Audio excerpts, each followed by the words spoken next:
I'm going to start and get in the habit of doing these just maybe once a week or once a month, depending on time, of course. But I really like to showcase some of the results that I've been getting for the clients I'm working with at the minute, especially as we kind of go into April, new financial year. Let's start something new. So the first one we're looking at here is a client that has a kind of a 60 to 80% GP product. E-commerce is probably a very small slither of their overall sales, but Google Ads is a key driver. The site's less than 12 months old. I think it's like 7, 8 months old. And yeah, so it's basically a seesaw, squeezing cost and increasing revenue.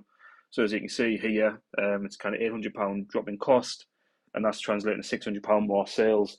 The absolute holy grail for Google Ads, this, and what I tend to focus on to get these kind of results is look at the second layers of bidding. So the device split, things like that, schedules, if it's a 9 to 5 business at the target, and make sure that you kind of bid more aggressively during these hours.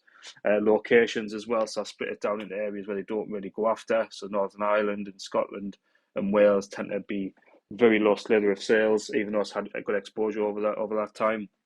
Cost per click as well. So I've obviously manipulated some of the strategies, bid strategies, and some of the accounts as well. And then this has probably cost them, I would say, £800 over the month, and this is just a fortnight's worth of data, the last fortnight's worth of data. So as this kind of goes on over time, they'll get a hefty ROI back on my time as well. So second one is Google Ads, and this was a cracking little case study. This where it was the bidding strategy. The agency beforehand had a good go at this account, but they just kind of relied too much on the manual side. So I've ramped up some of the automatic bidding side, restructured some of the campaign, and effectively what this has done is it's dropped cost by £490. I think this is over 10 days. The cost per conversion's gone down £2, which is a significant reduction, and revenue is up 470. So okay, so it looks like you're taking 490 off the cost and you're replacing it with more revenue. But if you look at it through the eyes of bottom line, to get 490 cost budget, you probably have to get maybe over £1,000 in sales. So by dropping the cost and increasing the budget, increasing the revenue, sorry, it's just probably going to fall straight to the bottom line in this. Also, this is a really forward-thinking client that I'm working with at the minute, and what these guys are doing is redeploying some of the saved budget into landing page optimization, video creation as well, because we've opened the spectrum. Things like Performance Max have ramped up. So it's a really, really good little case study of this. I'm hoping to get it on the side as a case study and get some names against it as well, and a quote from the head of marketing over there. But really, really good case study of this. Last one. So this is a case of literally ramping up both spend and revenue disproportionately. So it's quite a relatively small retailer. This it's not a huge driver of e-commerce sales. £60 increase in spend has led to £600 in revenue.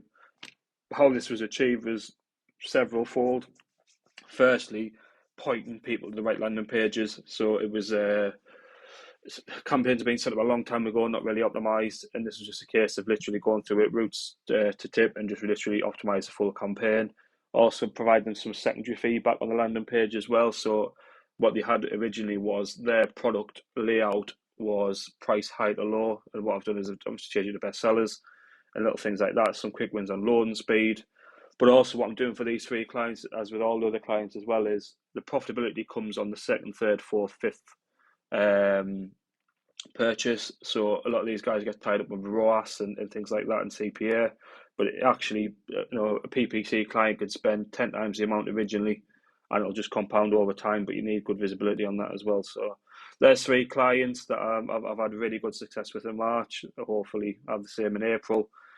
PPC the way that's in a funny position with Performance Max and the automated strategies, and obviously GA4. So it's definitely an exciting time. But yeah, I like to really just kind of showcase these whenever they crop up, and obviously keep track of the case study as well, because unfortunately none of these three accounts are case studies on there at the minute, but I'm going to try and get them on over the next month or so. But yeah, any questions, anything like that, just give me a shout. If you want to see these accounts as well, obviously I know I'm blurring a lot of stuff out with the main clients, but I can obviously ask the client first, but if they're happy to share it with you, I can give you a read-only view if you need some kind of like referrals from existing clients and things like that. So yeah, happy March, guys. New financial year. Obviously budgets get reallocated. If you need some freelance help, just give me a shout.